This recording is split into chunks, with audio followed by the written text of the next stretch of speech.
friends, and welcome to this week's edition of Save Our Schools with Dear JCPS. Dear JCPS is a district-focused stakeholder advocacy group that demands accountability and transparency from JCPS through a lens of equity. Save Our Schools Kentucky is a statewide advocacy group that seeks to expose and prevent attempts to privatize our public schools, including charter schools and everything else from the ALEC playbook. The following is part of WFMP's Public Affairs educational programming. The views expressed are those of the speakers and not the station. If you would like to share your views, you may email us at wfmp.louisville@gmail.com. Hello and welcome to the March 24th, 2022 episode of Save Our Schools with Dear JCPS. I'm your host, Gay Adelman. It's been a devastating week in public education in Kentucky. For today's program, I'm going to play for you some of the House Education Committee hearing testimonies that took place on Tuesday, where House Bill 9, the charter school bill, came out of nowhere. We received an email at 8:11 the night before that it was even on the House Education Committee's agenda for that day. And it passed the committee and went on and passed the House floor. It now heads to the Senate. We will play that recording for you, as well as testimony on Senate Bill 138, which is the light version of the anti-CRT bill. Luckily, we were able to get it down to a less harmful version than the original ones that were proposed. However, my understanding is Senate Bill 1 now contains the language from the horrible ones that were proposed originally, so we may still wind up with the worst of the worst. Those bills have all passed the House and the Senate, I believe, and are now in concurrence so that they can get them to match. And even though we know the governor will likely veto them, there is still time left in the legislative session to override the veto. So you'll hear audio from that meeting also that took place on Tuesday. It was originally scheduled to come out of the House A&R Committee, but because they couldn't get enough votes, presumably, to get it out, they changed and moved it to the House Education Committee and replaced one of the committee members so that they would have enough votes. Oddly enough, the committee chair, Regina Huff, voted against it. But she didn't speak against it, so I think she was just trying to protect herself from having to be the deciding vote and showing her hand in order for ALEC's agenda to pass. So they made a substitution and put the bill's sponsor on the House Education Committee, and so therefore, of course, he's going to vote in favor of the bill, and they had enough votes to get it out onto the floor. And then it passed the House 51 to 40 something, which again is just one vote more than they needed. And Jason Nemes, who is endorsed by JCTA, happened to be one of those yes votes, which he could have stopped it. So again, this bill now goes on to the Senate, and Wednesday is the last day of legislative session before the veto period. So they would need to call a special meeting of the Senate Education Committee in order for this bill to come out of that committee, because they've already held all of their regularly scheduled standing committee meetings for this session. So watch for a special called meeting by the Senate Education Committee, and watch for that bill to come out of committee and onto the Senate floor for a vote before next week. We can put enough pressure on them. Maybe they can prevent the bill from being heard. So if it doesn't get heard, then it won't be brought out to the floor. So that is something to keep an eye on. And I will play for you an interview that I did with Local 12 out of Cincinnati. Only a couple of my quotes made it into her interview, so I recorded the entire thing because I think it gives a pretty good overview of how all this relates to those who still believe the big lie and that Trump won the election and that Trump should be our president, and that, everything from masks and CRT are bad, and, some of them even support what Putin is doing, right? So there is a dangerous element in our midst that is easily gaslit and kind of like cult members at this point. I hate to say it, but that's how some of these people are behaving. And we have to make sure that justice and truth prevail, and the only way that we can do that is to continue to shine the light and document and hold people accountable when they do things they shouldn't be doing. And I cited 2 examples that you'll hear more about in these recordings of them bending the laws and breaking protocols in order to get their bills through in the dark of night at the last minute. And we know that they'll be challenged in court. The charter school bill is unconstitutional. So it's a waste of time and a waste of resources and a real travesty what they're doing to our kids, and not providing them with the things that they actually do need. This is some kind of flat earth kind of anti-science, anti-history, fact denier scenario that is unlike anything I think that has happened in my lifetime. And I want to try to help connect the dots for people. So listen to these 3 clips and let us know what you think. You can always reach us at moderator@dearjcps.com. Enjoy. When you're ready, if I could just have you tell me your first name, last name, and spelling, please, and then your title. All right, it's Gay Adelman, Gayadelemann, and I am a co-founder of an organization called Dear JCPS and also Save Our Schools Kentucky. Okay. Are you a former teacher or a teacher, or what is your background in education? So I did teach. I have a little shine on my forehead, I see. I still like trying to get my set up here. I did teach in Kentucky, in a private school in Kentucky for 2 years. But I'm not a trained educator. I just happened upon a school that needed a computer teacher, and I was like, hey, I don't know anything about teaching, but I know computers, and so I taught K through 8 in Lilly, Kentucky for 2 years to a very rural and religious community. Okay. So let's just talk about the charter school bill. Obviously, that's a very hot button topic in Kentucky right now. Just what are your thoughts on it passing through the House yesterday? It seemed like there was a lot. It went really fast. It moved really quickly. Just kind of your first thoughts, reaction on it clearing yesterday. Well, you're exactly right. It did.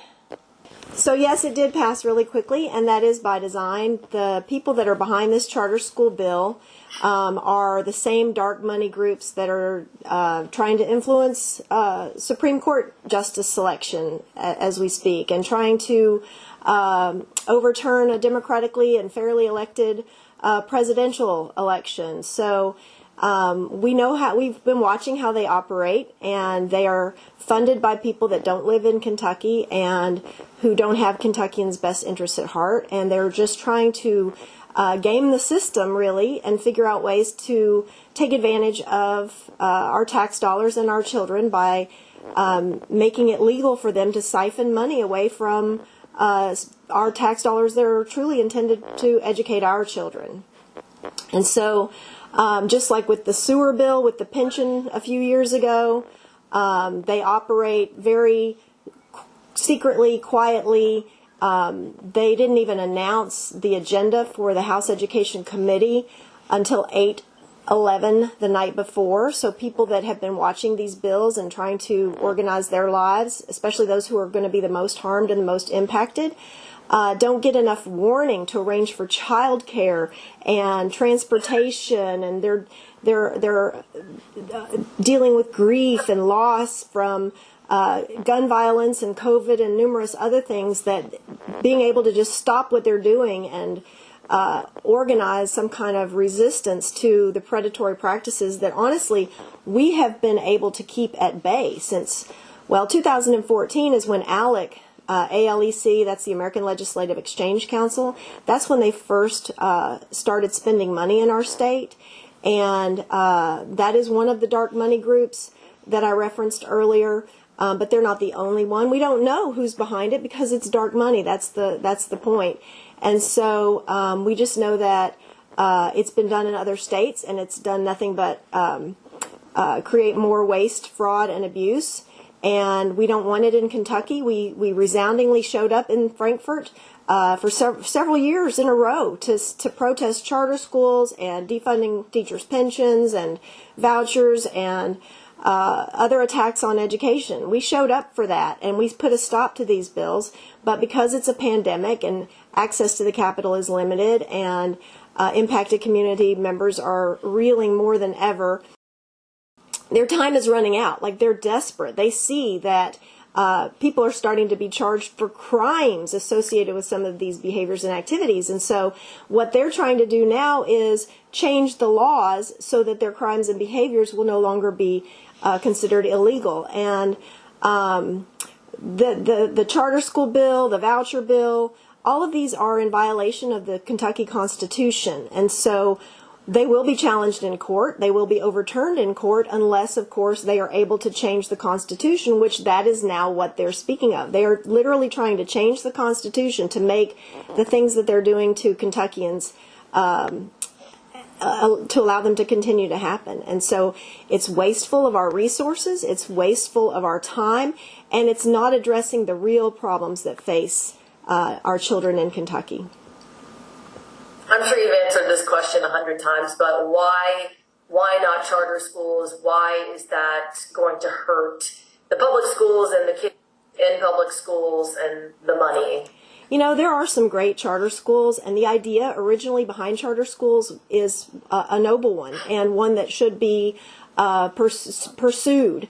But what has happened over the last 40 years is that the people with the money and power and influence have taken over the legislative process through, like I mentioned, ALEC, American Legislative Exchange Council. They actually write canned legislation and help get lawmakers elected that are going to introduce and pass their canned legislation. And so until we figure out a way to keep dark money out and keep corruption out and keep predators out, these bills need to be rejected, soundly rejected.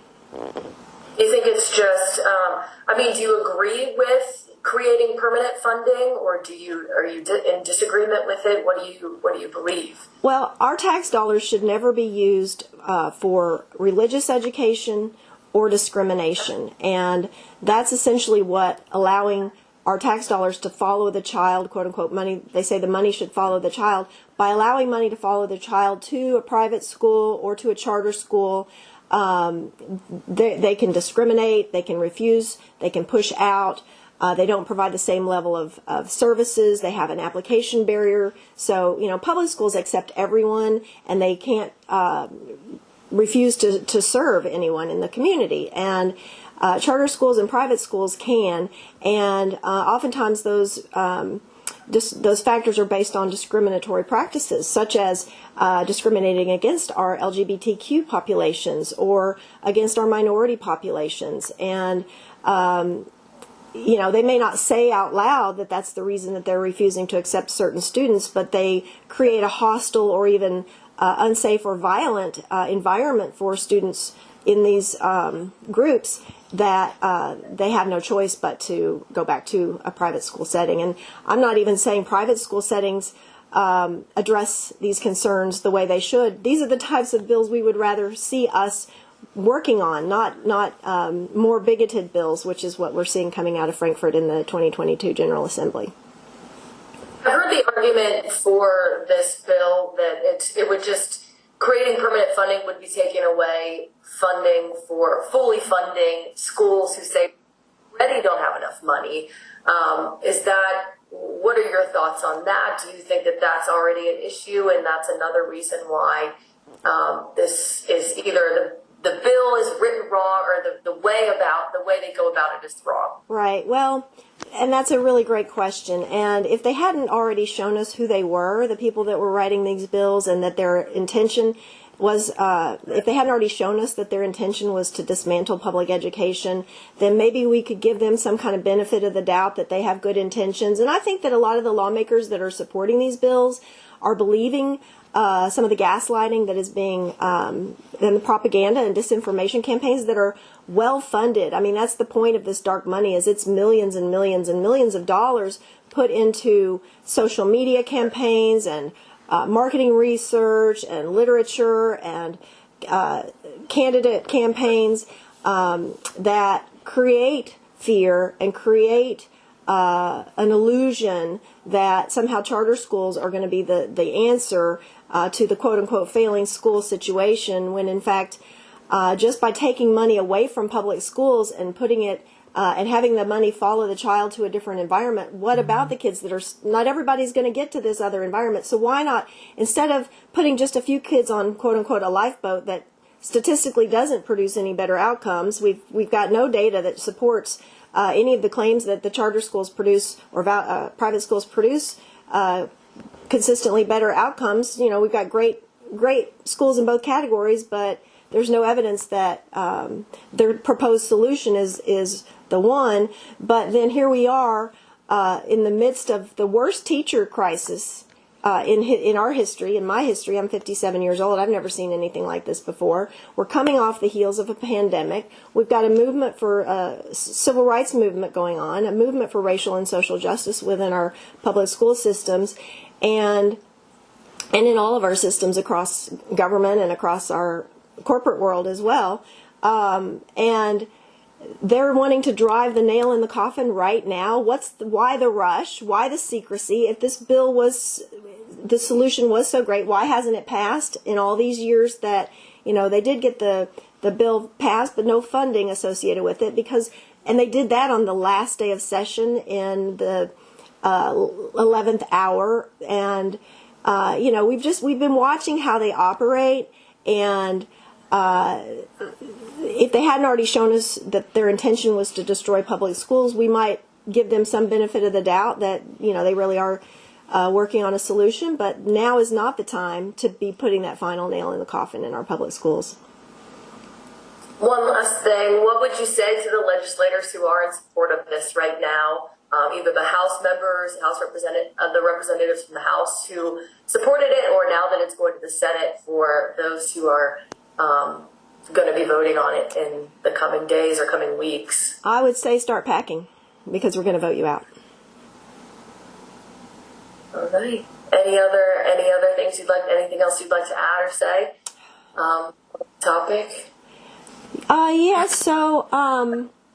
So regarding the idea of the money following the child, many of our students, especially our special needs students and our struggling students, our high poverty students, our minority students, especially in Jefferson County where I live, we have a high population of all of those categories. Our district is less than 50% of our district is white, and 70% of our students are on free and reduced lunch. So we already face a higher percentage or a higher cost per student. And so when students are siphoned off to go to private school or charter schools, for example, and those schools get to pick and choose who gets in or who stays in, and they may say they don't cherry pick and they have to take everyone, but just having an application alone creates one of those barriers that students could be weeded out along the way. But not only that, parents have to have the time and transportation and means to go about and research all the schools and be engaged in that process. And frankly, a lot of our families are still struggling on how they're going to put the next meal on the table and pay their light bill. And we don't need to be creating additional barriers for them simply to have access to the same quality of education that everyone in Kentucky, a common system of schools that everyone should be have access to. And so when charter schools and private schools pick and choose who attends those schools, they have the ability to do so based on test scores and needs and remediation, whether or not they need any kind of educational remediation. And so that means a higher concentration of the students that have those needs and higher expense wind up back in public education or staying in public education. And so we end up, in public schools, we end up with less money per pupil to service the needs of students who cost more on average to provide those services for. And then the private schools and the charter schools have a lower overhead. And instead of, here's how you know it's a gimmick, all right? I'm going to share this secret with you. Instead of any cost savings coming back to the taxpayers because it's our money, it goes into the charter school operators' bank account so they can add to their yacht collection. I mean, we know that Betsy DeVos, when she was our education Secretary of Education, she had 40 yachts. Who needs more than one yacht? How many yachts can you be on at one time? And so this is the type, we've seen these charter school operators with billion-dollar estates and houses all over the country, and these are the same people that are making contributions to dark money campaigns and benefiting from the bills that their lawmakers that they are supporting are able to get passed. And it comes at a great cost to the children of this country, but in particular the children of Kentucky, where Mitch McConnell, the most powerful senator in the country, presides, but yet we're still the poorest state in the country. And see, these types of things are disconnects. And the sooner that we pay attention to the fact that we continue to allow these people to prey on Kentuckians, the sooner we can eliminate that threat. Wow, 40 yachts. 40 yachts. There was a big scandal because somebody untied one of them. Somebody untied one of them and it floated out into the Great Lakes somewhere. It was a big brouhaha. It's funny. What? Yeah. That's funny. Yeah. Oh my gosh. All right. Well, I appreciate your time so much. Absolutely. And they're coming for Jefferson County in particular. Some of these bills are not even necessary for the other 119 counties to utilize these tactics, but because Jefferson County has said we want to go a different route, like we already recognized that we had predators in our mix, and we got rid of school board members and we got rid of the superintendent, and they tried to take us over. We got a new governor who wanted to do a state takeover. We fought back against that. And we've been successful in maintaining the local control through site-based decision-making councils and various other things, and that's why they now want to take those things away from us. They want to force Jefferson County, because they think they know better than we, the taxpayers and parents in our own community, know. And so that's why it is going to be tied up in court, and that's why it's so disrespectful. And, at the end of the day, there is a right side of history and a wrong side of history to be on, and the people that are on the wrong side of history, we're going to make sure that the history books are written accurately this time, and it's not going to look very favorably upon their behaviors. Great. I really appreciate your time. Thank you so much for your input.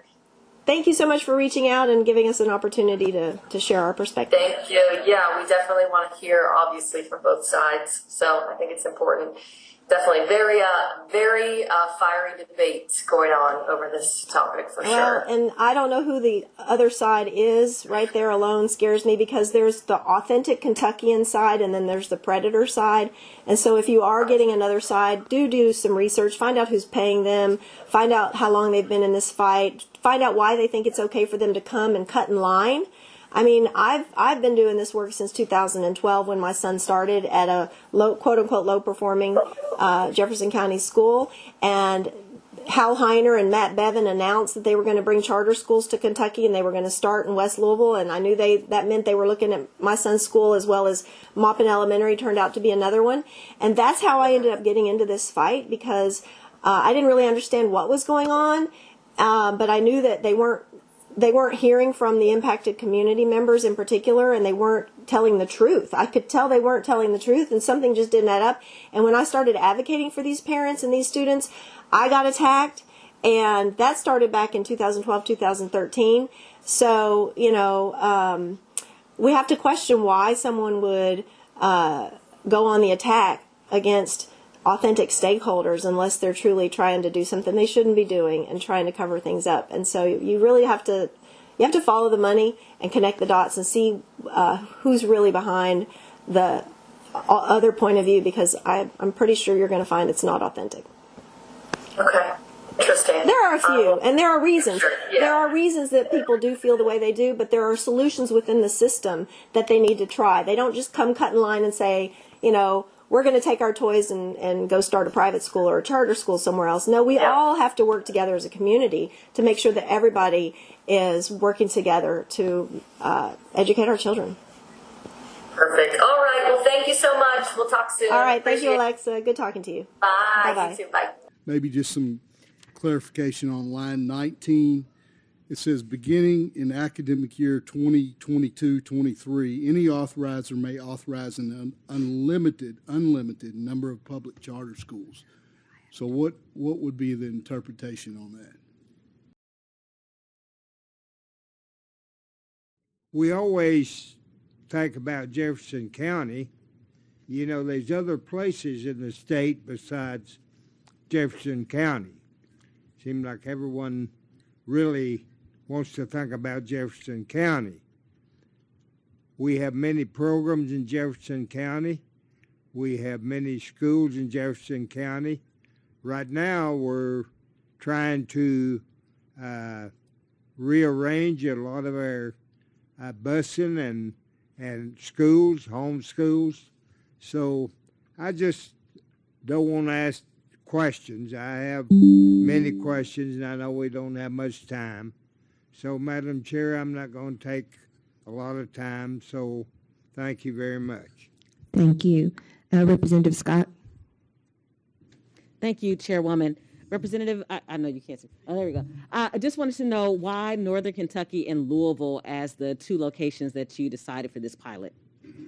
Representative, over the last year or so, and actually this really predates me, and I'm sorry they're not here.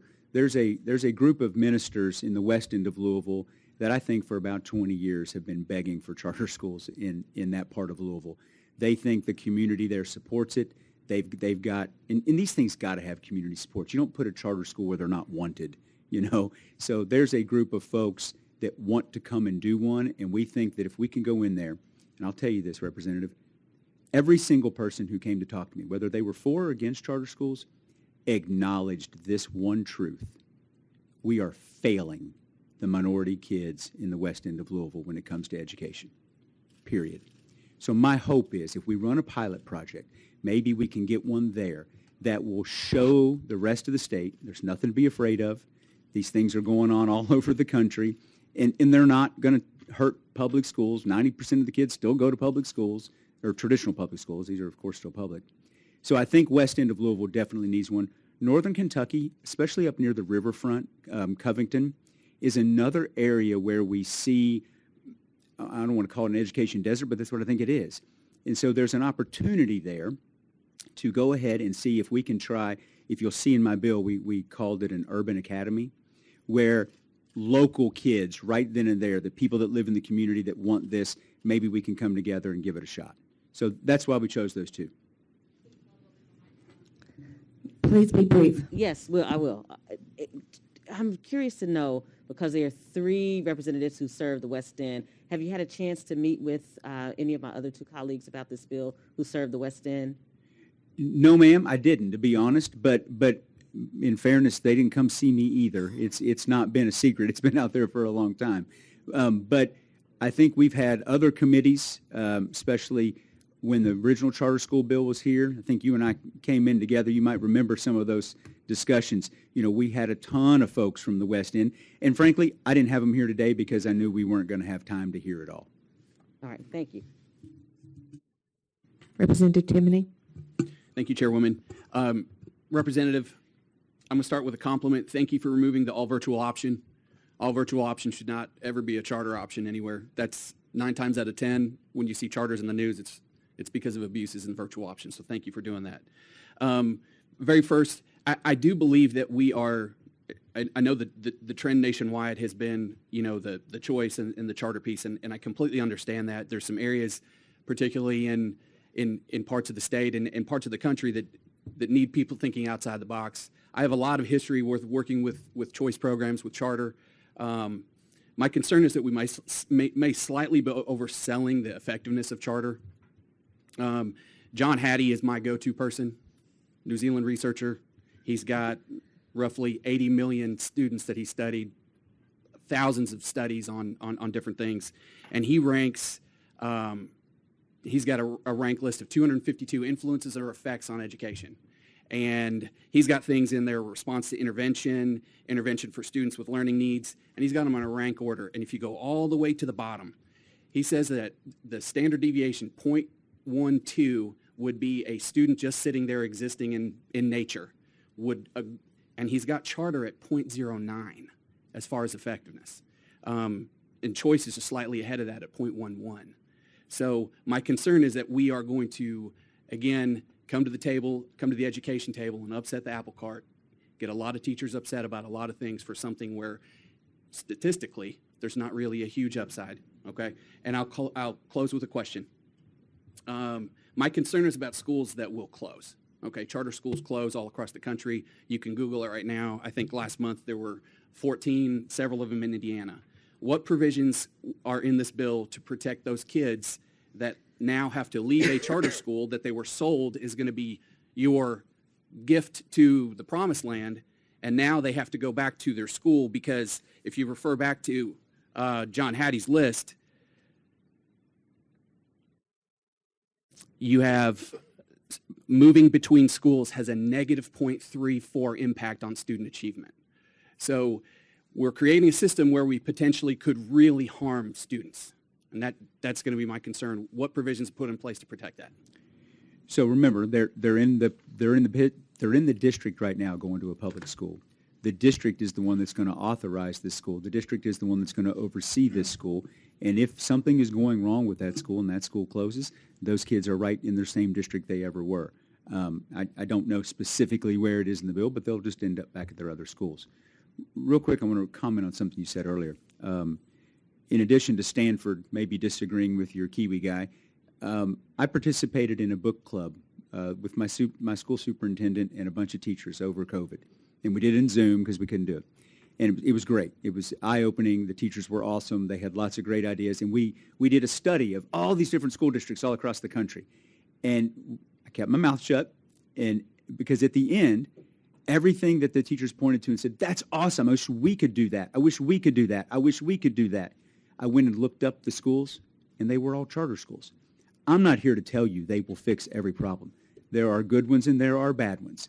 But to say that we're not even going to try, to me, we're doing a disservice to kids. And the research is especially kids who are minorities that live in cities. Representative Wellner. Thank you, Madam Chair. When charters were approved in 2017, I was on the Jefferson County Board of Education at that time, and we immediately began training for board members on what it means to authorize a charter. We studied various standards that were in place. The school district even hired a person to help, an attorney, to help us understand charter law and charter languages. Charter language, what makes an effective charter, what makes a problematic charter, and we got very, very good training. We were, recognized that all eyes were on Jefferson County. We were even ahead of the curve on Kentucky School Board Association in offering training on this topic. And we looked very closely at standards that needed to be in place for a charter to be approvable and to offer some protections. What standards are in this bill to make sure, and I should add, by the way, that no charter applications have been submitted to Jefferson County Public Schools, as far as I know, within the appropriate time frame for review. But what are the protections that are in here, and would Jefferson County School Board be called upon to approve a charter where standards are not met? So keep in mind, the standards that were adopted in 2017, Representative Carney at the time was the guy spearheading this. He was a public school teacher. It was critically important to him that we get it right. We can all cite bad examples, just even north up in Ohio, of charters that don't do it right. So this bill has a ton of guardrails, and candidly, it's almost 80 pages of them. But I want to be very clear, Representative Wilner, I'm not changing any of them. So all of them are still here. It's existing law from 2017. I can't cite you to all of them, but you and I can get together and read, here's what an applicant has to do, and it's just a boom, boom, boom, boom, boom kind of thing. But we have not changed that in this bill. Quick follow-up. In our training, we were made aware that the safeguards in the bill, the 2017 bill, were not necessarily sufficient, that they were a good starting point, but that we as a board were advised, with legal opinion, to adopt stricter standards so that we don't see the kinds of the terrible things that have happened across the country with charter schools and with students who've been promised the moon and then are really left out in the cold. So would it be possible to amend this bill with stricter standards, or to allow the school board to adopt stricter standards to be able to stick with those, or would they be compelled to approve a charter that didn't meet stricter standards than what's in the bill? With all due respect, ma'am, this law has been in place since 2017, and I haven't seen that bill. So I'm curious as to why, if it needed to be changed, nobody's bothered to even bring it up. I will say this, though. The implementation of the pilot project does not even really kick in until July of next year. There's a whole other session between now and then, and I think lots of folks in this space would be wide open to conversations about what, if anything, needs to be changed. Thank you. We do have some people that wish to speak. We're going to take it into 10:15, and so I ask you to be brief. Jillian Tackett, the commissioner, KHSAA, if you would come to the table, please. You have about 3 minutes.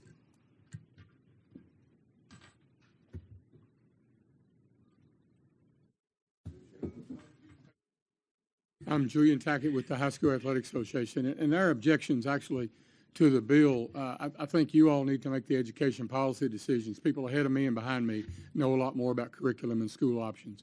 The athletics piece that's contained on page 14 and 15 is troubling, and has been more troubling to the membership of the schools as they've shared with me over the last 4 years.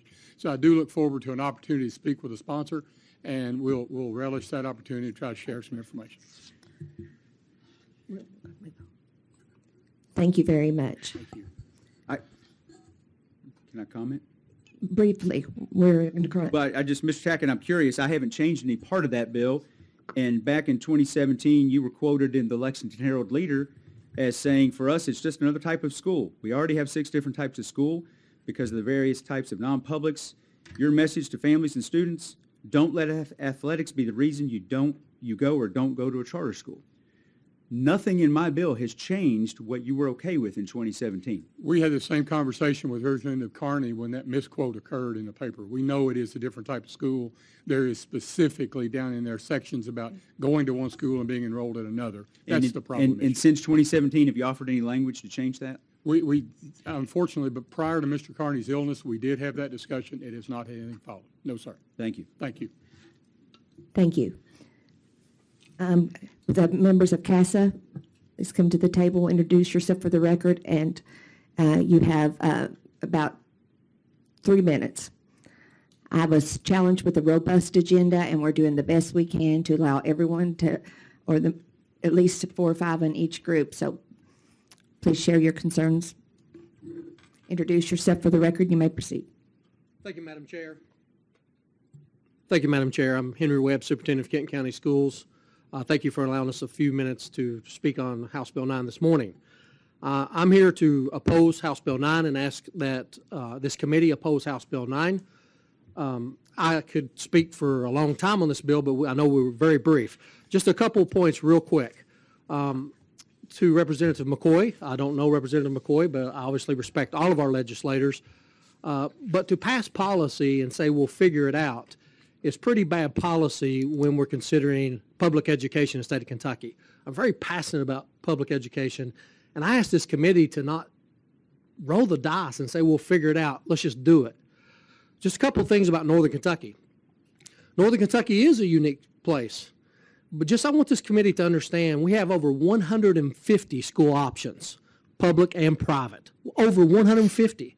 And now with the new open borders, my question to the committee is, why do we need additional language on charter schools? We have open borders. It's already in the law. We have elected officials that can make the decision. So what is this really about? We have over 150 choices. And just real quick, I would just say that Senator Wise spoke earlier, and he said he has faith in our commissioner. Our commissioner, I didn't tell him I was going to quote him. I think he's in the room. But yesterday in a Monday message, I would submit to you he probably has as much experience with as anybody in this room on charter schools, being from Colorado. And he stated, this is poor policy. It's a poor bill. We need to take more time. If you're going to consider any changes, let's get it right. And let's not just rush and make poor policy, especially in an area where we already have choice. Thank you. Good morning. I'm Julia Pyle. I'm the chair of the Boone County School Board. And also by trade, I'm a former CPA. I'm a treasurer and fiscal officer of a community college in Ohio. And so I have a very conservative financial background. My biggest concern about this bill is around the financial oversight of the charter schools. As a school board member, I levy taxes on our constituents, and I am responsible to them as their representative. In this charter school bill, there is not fiscal oversight. The funds transfer to an organization where they're not represented by taxpayers who elect them. There is not oversight. There's not accountability. What I liken this to, I'm going to give you a metaphor. I have a 15-year-old son, teenage son. I send him into the store saying we need some snacks.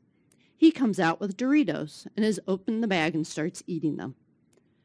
What he should have bought was carrots and some apples and bananas.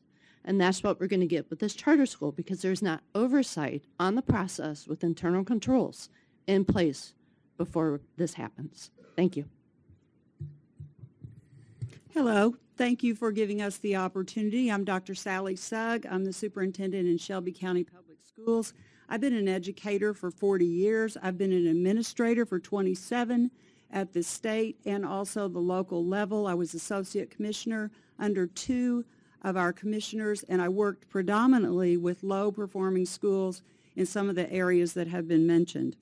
We have put millions and millions of dollars of resources into those areas, and I submit to you, you have nothing different that will help the students that you propose will be helped with this legislation.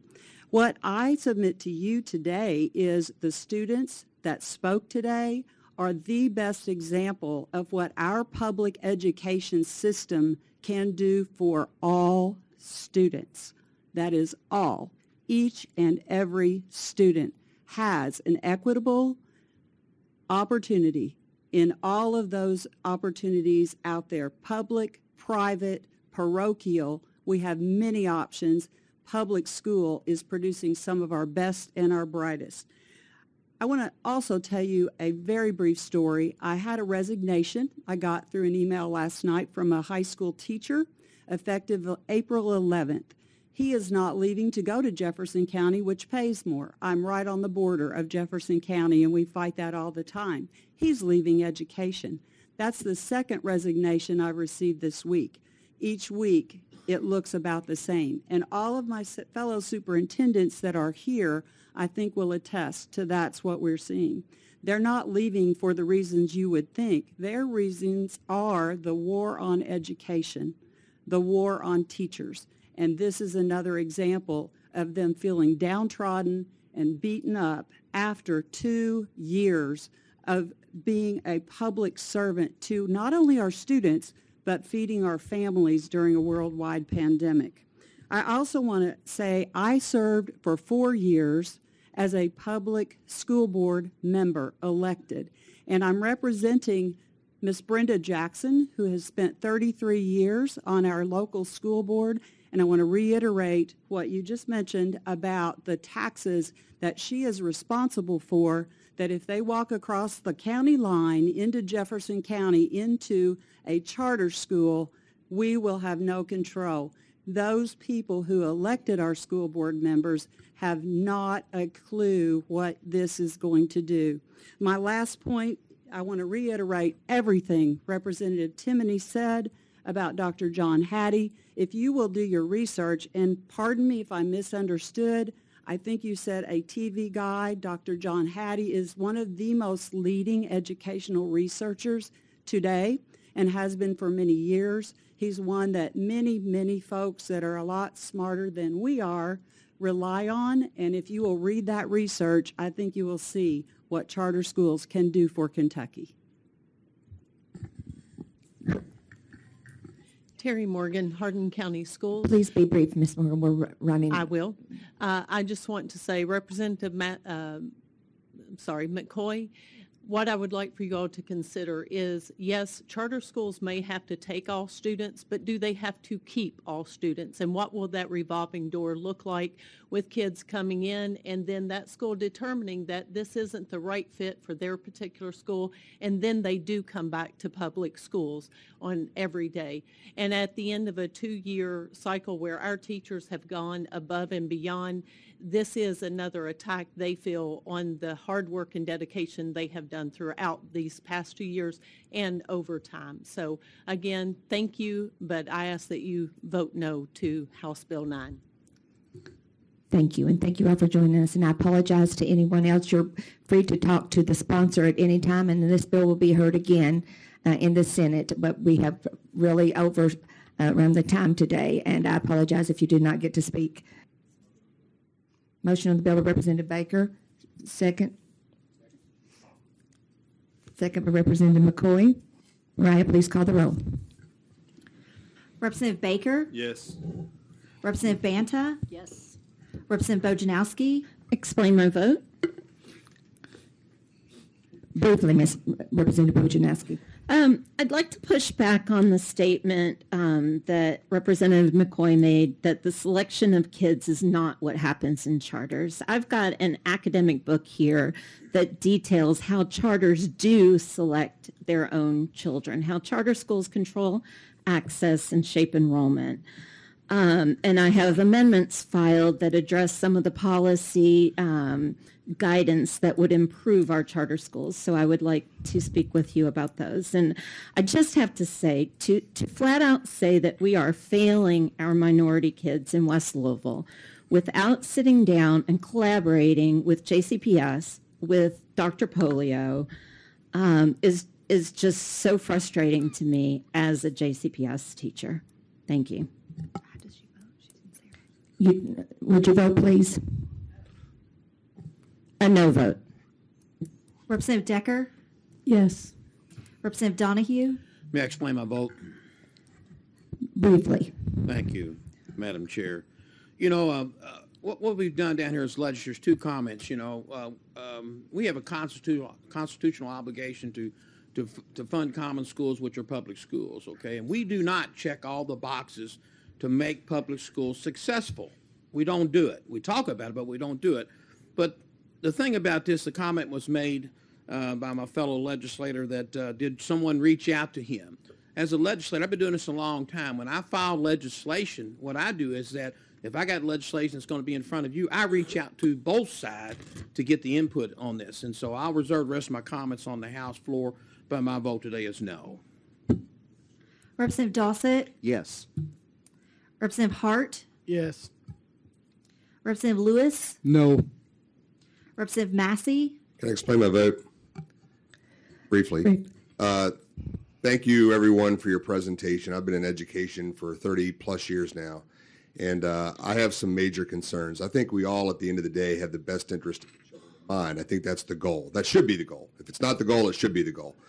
That being said, when things come to a rush, as this has this year, it makes it difficult to have those open, candid conversations. And I think we do need to have those open, candid conversations and collaborate to see what's best in our communities. If we're going to give local control, then we need to make sure that we reach out to all stakeholders and have that conversation. So with regards to that, my vote today is no. Representative McCool, Yes. Representative McCoy, Yes. Representative Miller, Representative Gibbons-Prunty, Yes. Representative Rayburn, yes. Representative Riley, I'll briefly explain my vote. I'm very concerned about the funding mechanism of this. I've been told by people that are much more experts than I am in school financing that this is probably unconstitutional. And I think there's probably going to be a lawsuits filed in that regard. And I really don't want us to go through lawsuits again. The other part of this is Dr. Suggs, I think it was from Shelby County, mentioned. I'm very concerned about the oversight in this. I think it's very important that we have transparency in our schools and we are aware of all the different things that affect our students. So for that reason, I'm a no. Representative Scott, No. Representative Timoney, Representative Tipton, Yes. Representative Weber, Yes. Representative Wilner, Briefly explain. Briefly. I have, again, much more to say about this, but I do want to comment on this process, that this bill was originally slated for the Appropriations and Revenue Committee. It apparently could not get the votes there. It was withdrawn from committee to get the yes votes here. The committee membership had to be changed with the addition of one member, the removal of another. This is not good process. We were elected to represent our constituents. Some bills are meant to not pass out of committee because they're not ready yet. And for the gamesmanship that has been gone on to get a yes vote and to get this out of committee, this is not good democratic process. This is not good governance. This is not transparency. And I hope that my statement just now made transparent some of the games that have been played on this bill. Thank you. We need your vote, please. I vote no. Chair Huff, No. We have a title amendment on this bill. I have a motion on title amendment. Motion by Representative McCoy. Second. Second, Representative Baker. All in favor? All opposed? No. Title amendment is adopted. House Bill 9 passes with expression of opinion that the same should pass with committee substitute and the title attached thereto. Thank you for your indulgence and joining us today to have a motion for adjournment. We are adjourned. Thank you, Chair. I think you will remain in that chair, if you will, and we will head right into Senate Bill 138. An act relating to student instruction. Representative Senator Wise, please proceed. Thank you, Madam Chair, members of the committee. Senate Bill 138 is also entitled the Teaching American Principles Act. And the purpose of this bill is to preserve the alignment of middle and high school standards with American principles of equality, freedom, and personal agency. I know we're limited on time, and this bill has been one that's been discussed thoroughly on the Senate Education Committee, the Senate floor, as well as Kentucky Tonight, as well as multiple interviews that have taken place with this bill. Representative, I think we also need to allow our children how to learn and actually sometimes not what to learn. And I think we have great educators in the system that can work with students and be able to bring out those types of conversations in the classroom. I will say, parent engagement right now is at a very, very high point in our country. And I think because of what we went through over the past 2 years, we have seen parents very engaged with student assignments, parents very engaged in student homework, and we look at that, and that should have always been the case. Parents should always be engaged. I know I am. I think most of us up here on the committee are, but we know that every household is not the same. But we also want those teachers to be able to have those conversations. This bill is not telling a teacher, you cannot talk about that in the classroom. But I would be lying if I weren't to say that parents have conversed with me, and probably many of you, about things that have happened and things that they've seen in terms of some homework assignments that they've been somewhat uncomfortable with. That's why we put in there the age-appropriate language in this bill, to make sure that if some things are being assigned, that it is on an age-appropriate level. Thank you, Representative Scott. Thank you, Chairwoman. Senator, of course, you and I have already debated this bill thoroughly, and I have a very different opinion about the core documents, especially the erasure of women in those core documents. I feel like we could do much better with that. I have two questions that we didn't get to discuss. One is, what is good citizenship, and who determines what that is?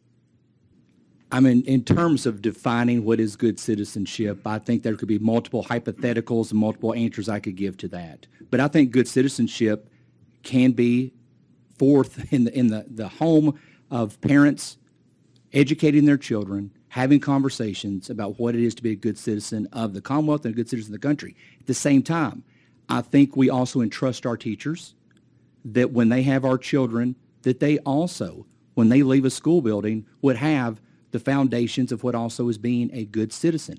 I think many things in these core documents are things that you can go back to and look at different points of history to look at those principles, once again, of equality, freedom, and personal agency, to tell a child, this is what you can become. These are some things here of what our country is based upon, and some things that in time of where we are and where we're going, I think will be wonderful conversations about being a good, productive citizen. Thank you. And then my second question is, in Section 1E, you say that defining racial disparities solely on the legacy of this institution, the institution of slavery, is destructive to the unification of our nation. How is it destructive to the unification of our nation? Representative, if you can, please direct me real quickly Sure. at the page and the section. Page 1, Section 1, number 1E.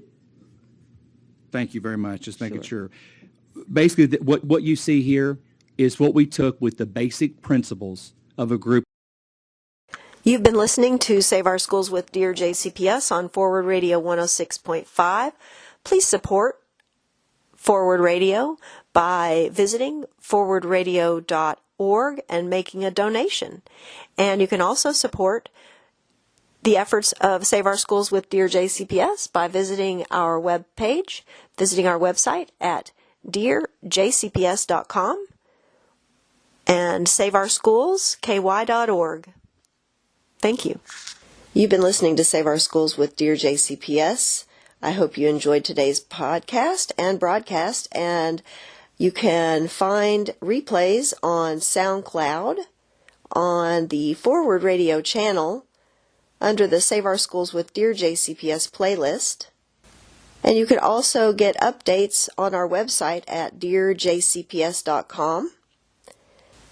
And you can request your All History Matters When Black History Matters activity kits for free, as well as order merchandise to support our fundraiser at allhistorymatters.com. Please email us at moderator@dearjcps.com if you have any requests or information related to any of the topics on this or any other program. Thank you. The proceeding is part of WFMP